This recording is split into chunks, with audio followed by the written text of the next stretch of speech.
Bonjour à tous. C'est un signal politique majeur et peut-être le tournant le plus significatif dans la géopolitique du Sahel ces derniers mois. Ce dimanche 9 août, Alger et Bamako ont franchi une nouvelle étape dans la normalisation de leurs relations. Sur instruction du président Abdelmajid Tebboune, le Premier ministre Sifi Gharieb s'est entretenu par téléphone avec son homologue malien, le général de division Abdoulaye Maïga.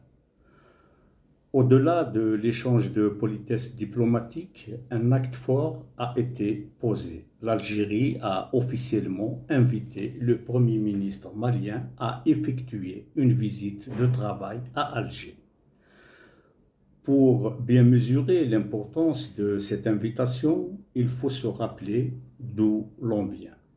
Il y a quelques semaines de cela, les relations entre l'Algérie et le Mali traversaient une zone de turbulence inédite et extrêmement dangereuse. Un incident frontalier d'une gravité exceptionnelle, l'interception et la destruction par la défense aérienne algérienne d'un drone militaire ayant violé l'espace national.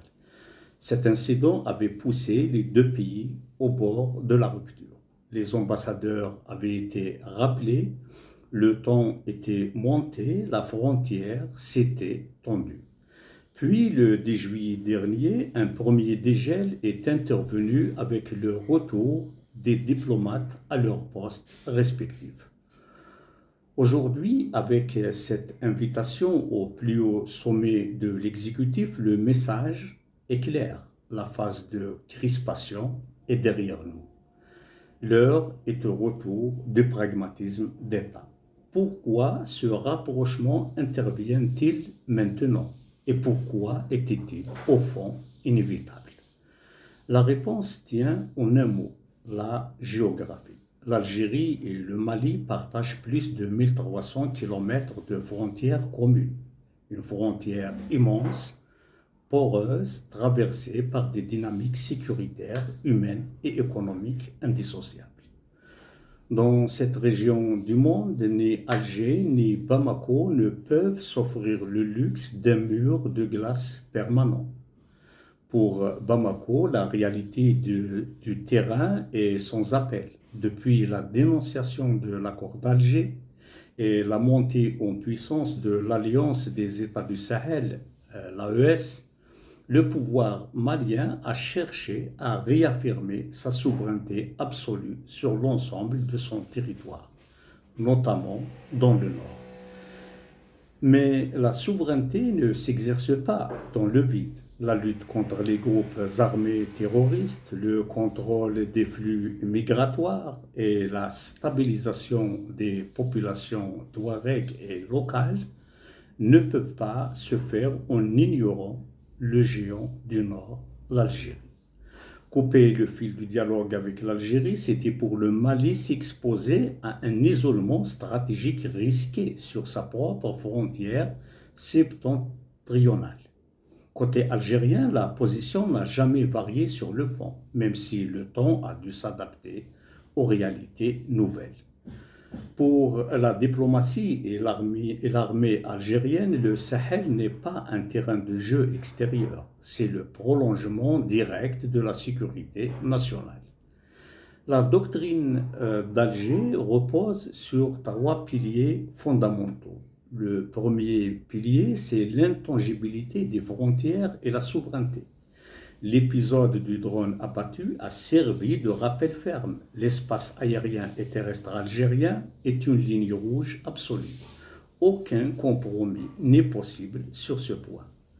Le deuxième pilier, c'est le refus des ingérences étrangères. L'Algérie observe avec une extrême vigilance l'arrivée de nouveaux acteurs internationaux au Sahel, qu'il s'agisse de sociétés militaires privées ou de puissances extra-régionales. Pour Alger, les solutions aux problèmes africains doivent être conçues et portées par les Africains eux-mêmes. Le troisième pilier, c'est le développement partagé. On ne stabilise pas une frontière uniquement avec des régiments. Il faut du commerce, des infrastructures, de l'énergie et surtout de l'espoir. En invitant le général Maïga, Alger réaffirme que sa main reste tendue pour bâtir un espace de prospérité commune, à condition que le respect mutuel soit la règle du jeu. Mais replaçons cet événement dans son grand tableau géopolitique. Le Sahel de 2026 n'est plus celui de 2015. L'architecture sécuritaire héritée des décennies précédentes s'est effondrée. Les forces occidentales sont parties. La CEDEAO est profondément fracturée. Le Niger, le Burkina Faso et le Mali ont scellé leur propre alliance. Dans ce paysage reconfiguré, l'Algérie doit faire preuve d'une agilité diplomatique remarquable. Elle doit dialoguer avec les autorités de transition militaire qui ont un agenda souverainiste affirmé, toutes en préservant les principes de stabilité et de paix durable. La reprise des liaisons directes entre les deux premiers ministres montre une chose essentielle. Bamako comprend aujourd'hui que l'alliance des États du Sahel ne remplace pas la diplomatie de bon voisinage avec l'Algérie. Et Alger démontre sa capacité à être un pôle de stabilité responsable, capable de dépasser une crise aiguë pour privilégier la vision à long terme. Les deux dirigeants ont d'ailleurs insisté dans leur communiqué sur la volonté de faire du Sahel, je cite, un espace de coopération, d'échange et de développement partagé. Alors, à quoi faut-il s'attendre lors de la future visite du Premier ministre malien à Alger? Ce ne sera pas seulement une rencontre protocolaire, il faut s'entendre sur ça. Les dossiers sur la table sont brûlants. Sur le plan sécuritaire, il s'agira de réactiver les mécanismes de coordination frontalière, d'éviter de nouveaux incidents militaires et de coordonner le renseignement face à la menace terroriste qui continue de frapper aveuglément les populations civiles du Sahel. Sur le plan politique, trouver les voies d'un dialogue inclusif au Mali. Même si l'accord d'Alger de 2015 appartient au passé sous sa forme initiale, l'esprit de la médiation et la nécessité de l'intégration des composantes du Nord resteront au cœur des discussions informelles. Enfin, sur le plan économique, relancer les projets structurants, la route transsaharienne, le raccordement électrique, les échanges commerciaux transfrontaliers. Ces projets sont les seuls vrais vaccins contre l'instabilité.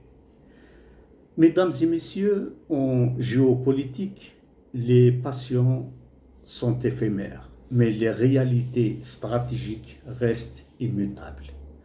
La crise entre Alger et Bamako aura été un test de résistance. Elle a prouvé qu'un incident grave pouvait être surmonté quand la volonté politique et la conscience des intérêts vitaux prévalent. En ouvrant ses portes au Premier ministre malien, l'Algérie ne fait pas seulement un geste diplomatique. Elle réaffirme son rôle de pivot incontournable de la sécurité au Sahel. Et pour le Mali, venir à Alger, c'est reconnaître que l'avenir et la sécurité de Bamako s'écrivent aussi en solidarité avec son grand voisin du Nord.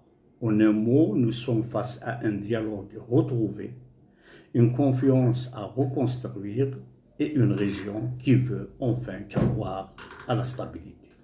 Merci de votre attention.